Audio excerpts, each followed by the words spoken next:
ओम शांति।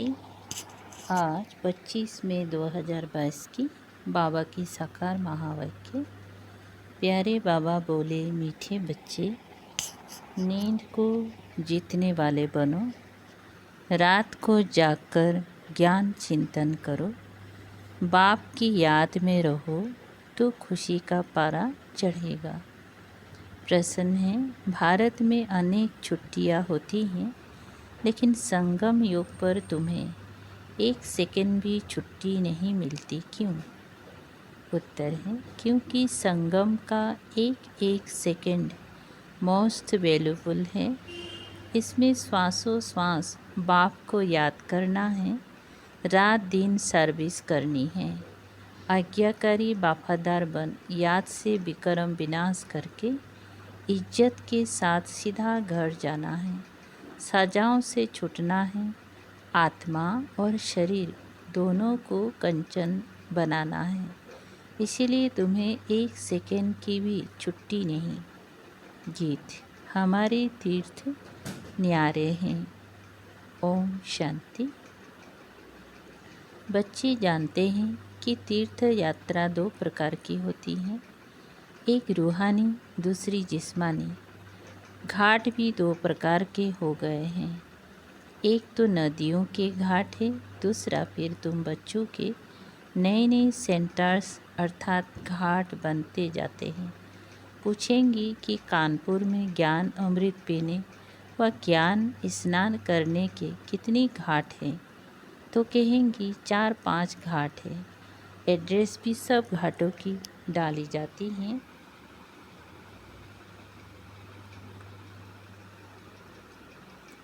ये फलाना घाट है, वहाँ जाकर जो ज्ञान स्नान करेंगे वह जीवन मुक्ति पा सकते हैं। बच्चे जानते हैं कि मुक्ति और जीवन मुक्ति किसको कहा जाता है। बरूबर भारत जीवन मुक्त था, उनको ही स्वर्ग कहा जाता है। फिर जीवन बंधन में आते हैं तो उनको नरक कहा जाता है। तुम बच्चे जानते हो, हम तीर्थों पर जाते हैं, ज्ञान स्नान करने से ही सद्गति हो जाती है। सद्गति का साक्षात्कार भी तुम बच्चों को हुआ है। सद्गति कहा जाता है स्वर्ग को और दुर्गति कहा जाता है नरक को। सद्गति स्वर्ग जरूर सतयुग है और दुर्गति नरक कलयुग है। तुम बच्चे सबको निमंत्रण देते हो कि इस कलयुगी नरक से सतयुगी स्वर्ग चलेंगे। स्वर्ग के साथ सतयुग अक्षर जरूर डालना है, तो स्वर्ग और नरक अलग अलग हो जाएगा। नहीं तो मनुष्य कह देते हैं स्वर्ग नरक यहाँ ही है। स्वर्ग और नरक को भारतवासी ही जानते हैं। वहाँ जाएंगी देवी देवता धर्म वाले, और किसको पता नहीं है। हर एक का अपना अपना धर्म और अपना धर्म शास्त्र है, तो हर एक को अपना धर्म शास्त्र ही पढ़ना चाहिए। अपना धर्म शास्त्र ही कल्याणकारी होगा। तुम बच्चे जानते हो कि हम बरोबर ऊंच कुल के हैं। जब तक तुम मनुष्य को ड्रामा का राज नहीं समझाएंगे, तब तक तो वह घोर अंधियारे में है। इसीलिए इन चित्रों पर भी समझाना चाहिए। तुम बच्चे सभी युगों को जानते हो, सिवाय चित्र के मनुष्य समझ ना सके, बुद्धि में बैठेगा ही नहीं।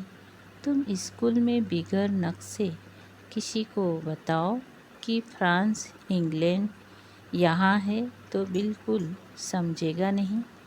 तो ये बात भी बिगर चित्र के कुछ समझ नहीं सकेंगे। चित्र के आगे लाकर समझाना चाहिए कि यह ड्रामा है। अब बताओ, तुम किस धर्म के हो? तुम्हारा धर्म कब आता है? सतयुग में कौन सा धर्म है? चित्र में बिल्कुल क्लियर लिखा हुआ है। सतयुग त्रेता में सूर्यवंशी, चंद्रवंशी जब थे तो और धर्म था नहीं, अब वो देवता धर्म है नहीं, इसलिए ज़रूर वह स्थापना होना चाहिए। अब दुनिया पुरानी है तो ज़रूर फिर नई दुनिया स्थापन होनी चाहिए। नई दुनिया में लक्ष्मी नारायण का राज्य था। लक्ष्मी नारायण का चित्र ही मुख्य है। लक्ष्मी नारायण का नाम बाला है। उनके बड़े बड़े मंदिर भी बनाते हैं। शिव के भी अनेक नाम रख उनके मंदिर बना दिए हैं। उनका भी नाम बाला है। सोमरस पिलाते हैं, इसलिए सोमनाथ नाम रख दिया है। मनुष्य ने बहुत नाम रख दिए हैं तो समझाना पड़ता है। रुद्र, शिव, सोमनाथ, ये सब नाम क्यों रखे हैं? बद्रीनाथ का अर्थ क्या है? बहुत नाम बिना समझ के रख दिए हैं, इसीलिए मनुष्य मुझे हुए हैं। इसका यथार्थ नाम ही है रुद्र गीता ज्ञान यज्ञ। बाप कहते हैं, इस मेरे ज्ञान यज्ञ से यह विनाश ज्वाला प्रज्वलित हुए हैं। ये है भगवानुवाच। तो पहले जब कोई आवे तो उन्हें गीता पर भी ज़रूर समझाओ। उसमें लिखा हुआ है भगवानुवाच, माम एकम याद करो तो विक्रम विनाश होंगी और तुम मेरे पास चले आएंगे। वो है बेहद का बाप, स्वर्ग का रचयिता, जीवन मुक्ति का रचयिता। नाम ही है हेवन गॉडफादर, जो हेवन की स्थापना करते हैं। हेवन में रहते नहीं हैं। हेवन स्थापन करने वाला है भगवान। स्थापना, विनाश, पालना का कार्य करते हैं ना। तो अब बाप कहते हैं, मुझ पारलौकिक बाप को याद करो और अपनी को अशरीरी आत्मा समझो, नहीं तो मेरे पास कैसे आएंगी। बाप कहते हैं, यह तुम्हारा अंतिम जन्म है, इसीलिए मेरे साथ योग लगाने से तुम्हारे विक्रम विनाश होंगे। इसको योग अग्नि कहा जाता है। मनुष्य तो तंदुरुस्ती के लिए अनेक प्रकार के योग सिखलाते हैं। और पारलौकिक बाप कहते हैं, मेरे से योग लगाओ और इस ज्ञान की धारणा करो तो तुम्हारे विक्रम विनाश होंगे।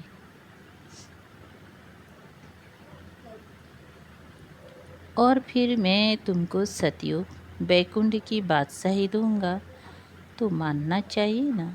बाप कहते हैं, हे नींद को जीतने वाले बच्चे, नींद को जीतकर बाप को याद करो, क्योंकि तुमको मेरे पास मेरी निराकारी दुनिया में आना है। अगर कृष्ण होता तो कहता, मेरे वैकुंठ में आना है। जो जहाँ का वासी होगा वहाँ की ही मंजिल दिखाएगा ना। निराकार बाप कहते हैं, तुम मुझे याद करो तो मेरी निराकारी दुनिया में आएंगी। मेरे पास आने का यह एक ही रास्ता है। अभी तुम बच्चे हो। मुख वंशावली, कुक वंशावली और मुख वंशावली अक्षर बिल्कुल सहज है। अभी तुम कहते हो, बाबा मैं तेरा हूँ। मैं भी कहता हूँ, हाँ बच्चे तुम मेरे हो। तो अब तुम मेरी मत पर चलो। तुम जानते हो, भारत जब स्वर्ग था तब बाकी इतनी सब आत्माएं कहाँ थी?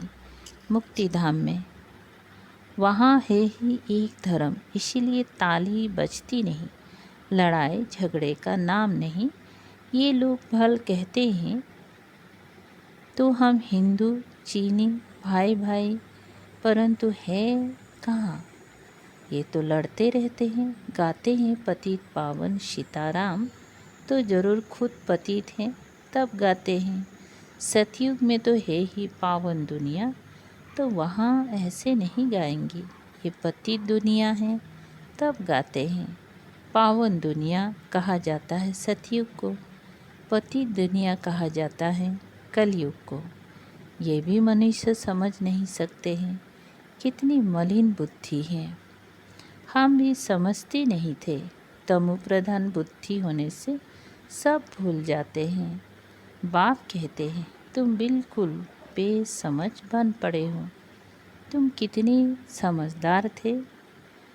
तुम सो देवता सतु प्रधान थे, अब बेसमझ शूद्र तमो प्रधान बन पड़े हो। तुमने स्वर्ग में कितनी सुख पाए। तुम भारतवासियों का ऊंचे से ऊंच कुल था, देवी देवताओं का। अब तुम कितनी तुच्छ नरकवासी बने हो। ये बाप ही आकर अपने बच्चों को कहते हैं। बच्चे फील करते हैं बरोबर हम सो पूज्य देवता थे, फिर पुजारी बने। बाबा ने कितना समझदार बनाया था और फिर बना रहे हैं। ये बातें रात को चिंतन कर बहुत खुशी में आना चाहिए। अमृत बेले उठकर बाबा को याद करो और यह चिंतन करो तो खुशी का पारा बहुत चढ़ेगा। कोई बच्चे तो सारे दिन में 1 सेकंड भी याद नहीं करते, फल यहाँ सुनते हैं परंतु बुद्धि और तरफ है। निराकार परमात्मा किसको कहा जाता है वो भी नहीं समझते हैं। स्कूल में कोई 2-3 बार भी ना पास हो पढ़ते हैं, आखिर पढ़ नहीं सकते हैं तो फिर स्कूल ही छोड़ देते हैं। यहाँ भी पढ़ाई समझ में नहीं आती है तो छोड़ देते हैं। माया जोर से थप्पड़ लगा देती हैं, बेकार का घुसा लगा और सत्यानाश। माया ऐसी प्रबल है, बड़ी दुस्तर है। तुम्हारी बॉक्सिंग कोई मनुष्य से नहीं है परंतु माया से है। हम माया पर जीत पाते हैं, इसके लिए तुम बच्चों को बहुत पुरुषार्थ करना चाहिए। जितना हो सके रात को जागकर विचार सागर मंथन करना चाहिए। प्रैक्टिस हो जाएगी भगवानवाज सभी बच्चों प्रति, सिर्फ एक अर्जुन प्रति नहीं। सभी युद्ध के मैदान पर हैं।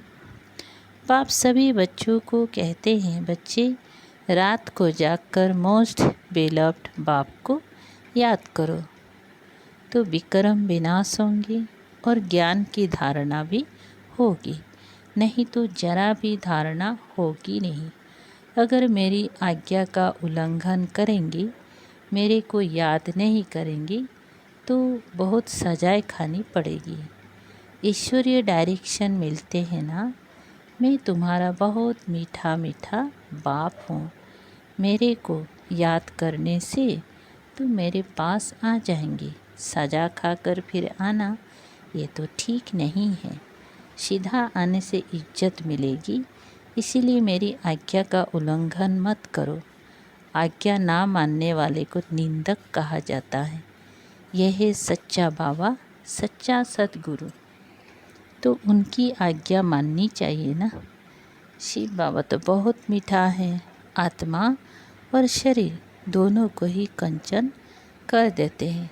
कंचन काया सिर्फ तंदुरुस्ती को नहीं कहा जाता। आत्मा भी प्योर और शरीर भी प्योर, उसको कंचन काया कहा जाता है।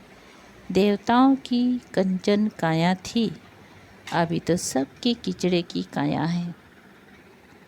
5 तत्व तमो प्रधान है तो उससे शरीर देखो कैसा बनता है। शक्लें देखो कैसी हैं। कृष्ण की तो बहुत महिमा है। ऐसा शरीर तो तुमको स्वर्ग में ही मिल सकता है।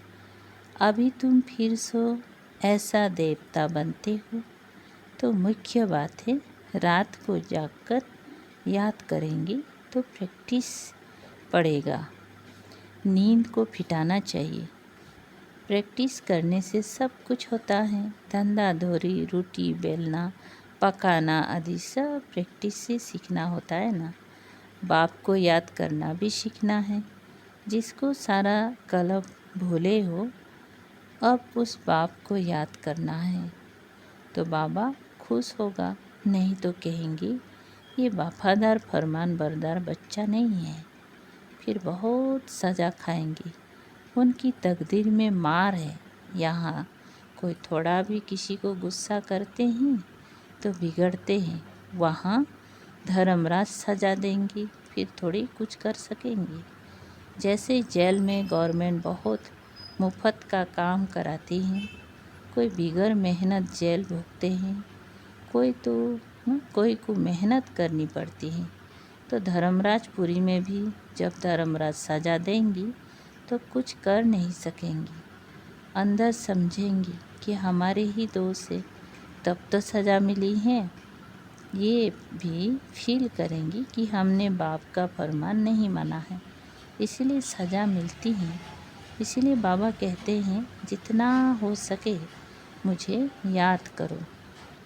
अच्छा देखो, भारत में जितनी सबको छुट्टियाँ मिलती हैं उतनी और कहाँ नहीं मिलती, परंतु यहाँ हमको 1 सेकंड भी छुट्टी नहीं मिलती, क्योंकि बाबा कहते हैं श्वासों श्वास याद में रहो, एक एक श्वास मोस्ट वैल्यूबल है। तुम बच्चों को रात दिन बाबा की सर्विस में रहना चाहिए। तुम ऑलमाइटी बाबा के ऊपर आशिक हो या उनके रथ पर या दोनों पर, ज़रूर दोनों पर आशिक होना पड़े। बुद्धि में ये रहेगा कि वह इस रथ में है, उनके कारण तुम इस पर आशिक हुए हो। शिव के मंदिर में भी बैल रखा हुआ है, वह भी पूजा करते हैं ना, वो भी पूजा है।